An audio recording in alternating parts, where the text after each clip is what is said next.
I've been making videos on this platform for quite some time.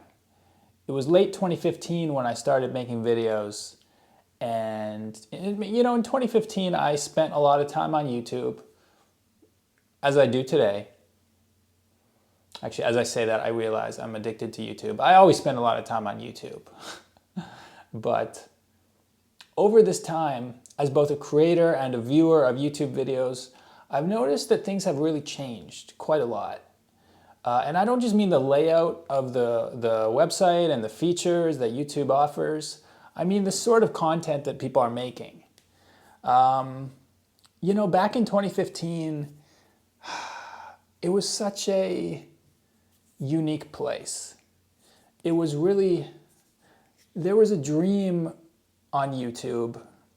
And, maybe 2015 was even like the later stages of this dream.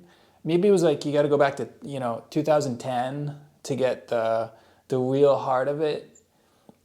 But there was a time when you would go to YouTube and you'd find all these creators who had literally just picked up a camera and they're sharing whatever they want to share. Some pure expression of whatever's in their heart, whatever's in their soul, whatever crazy music they want to make, or like sketch comedy thing they want to make. And like, don't get me wrong, we still have music on YouTube, we still have comedy, we have higher produced comedy sketches and music videos than ever before. And yet, with that higher produced content, I feel like we've lost something. I feel like YouTube has become influenced by the Instagram culture, where we kind of put like superficial images before substance or depth or uniqueness. Like we're all slowly turning into the same thing. I notice it on my own content, like the travel channels on YouTube, all kind of look and sound the same. My own included. Like sometimes I look at a video, I'm like, why did I do that? Anyone could have made that video. That's not even like my own video. Like why did I, And maybe it's the YouTube algorithm that's just suggesting and recommending certain types of videos, which forces us all to kind of like follow the gravy train because, people are going to click and you want to get those clicks. So you start making videos that YouTube wants you to make more than you yourself want to make. It's natural, everyone wants to, whether people admit it or not, deep down, everyone wants their videos to be viewed.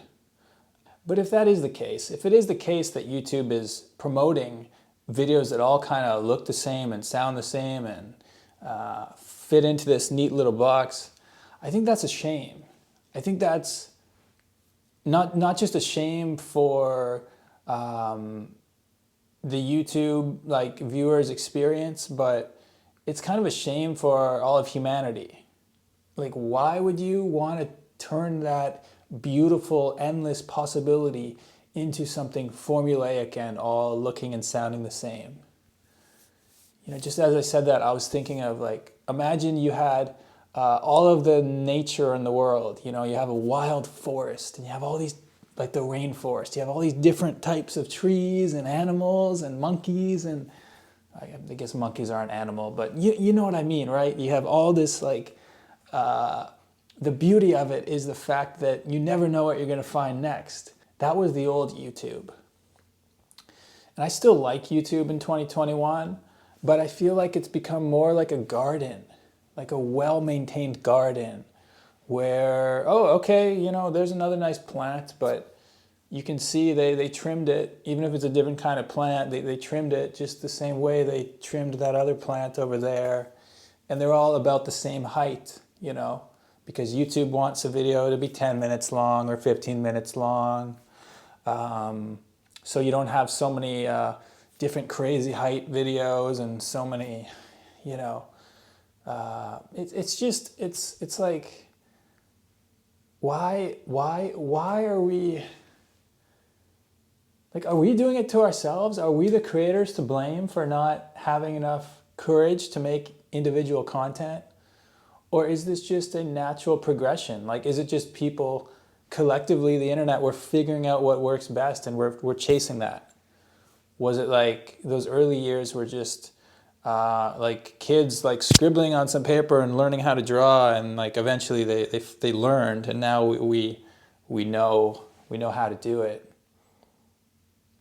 I do miss those early days though. Let me give you an example. So I just searched for travel because that's the content I know. But this truly applies to anything. Like whatever your favorite type of video is, type it into YouTube and you should see what I mean. Okay, here's the first one. Yeah, look at these epic mountain shots, airplane shots. That last shot might have been stock footage. Hi everyone, my name's Lindsay and I'm from British Columbia. Oh my God. Add one of two, 1 minute and 45 seconds. Do you see that? Columbia, Canada. I'm a mother, wife, and Brutal. That's something else they didn't What's have. up, guys? That's something else they didn't have back in 2015. Top 10 places to visit in 2021.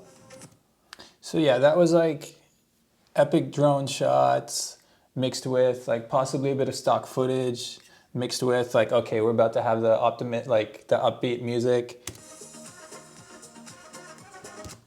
I shouldn't play the music or I might get copyright striked. But oh. But yeah, this is like I've never seen this guy. Ryan, what's his name?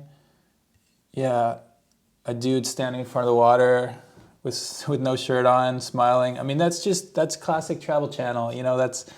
I don't know him, but then again, I do know him. I know 1,000 versions of him. I am him. Like I'm a traveler too, so I am him. Yeah, so this one, you can see epic drone shots. This one is, 25 most beautiful destinations. This is something else that happens a lot on YouTube these days. There's like these companies that invest in YouTube channels. So the line between what used to be just an amateur platform, you got more and more brands and more companies investing big money into it and producing producing higher quality, and yet, here's another guy, he's got someone else filming for him, he's got a cameraman, and he's got some nice graphics, and Yes Theory. I mean, look at Yes Theory, look at that, that's like traveling to the least visited country in the world. It's, it's clickable, like it's interesting, I want to know what it is too, but at the same time, that's like this could be a Netflix show, like look how professional, and like you could be like going through Netflix and seeing that exact same picture. Vlogger grandpa. Okay. This guy, I like this guy. This guy reminds me of the old YouTube. Let's check this out.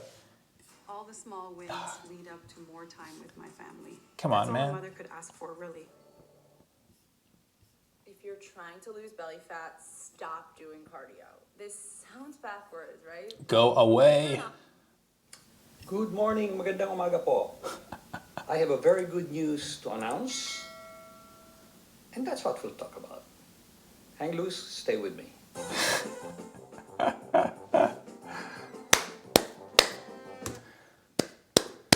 This, my friends, this is the old YouTube I'm talking about. And it's not even about like I'm not remotely making fun of the guy. I wish I had the I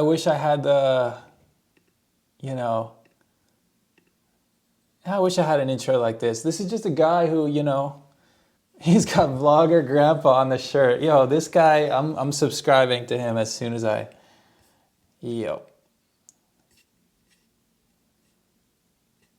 Yeah, like this is classic YouTube in 2021.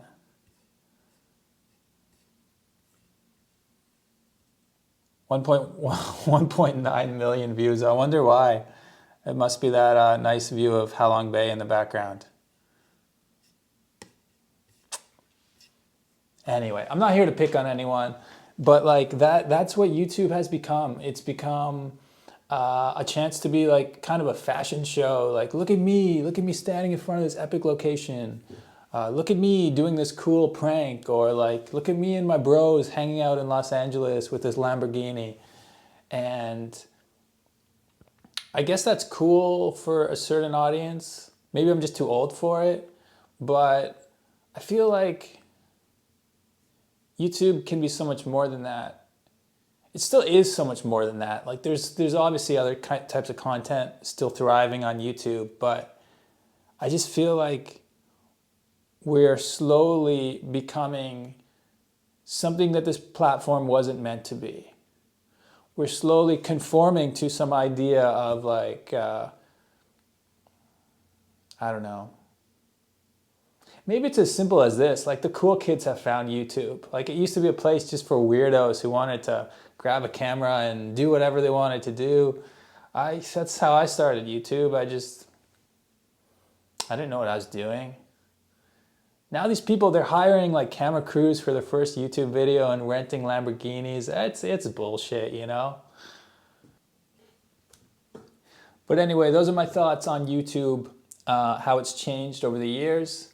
As for myself, I'm going to make a little promise that in 2021, I'm going to try and get back to that old spirit of YouTube, which to me means finding your inner weirdo, finding your inner unique, like whatever makes you unique, and just chasing that. And not worrying about the trends, not worrying about what anyone else is doing, not even looking at what anyone else is doing. Just picking up a camera and making what you want to make. Because that is YouTube at its best. And everything else is meaningless.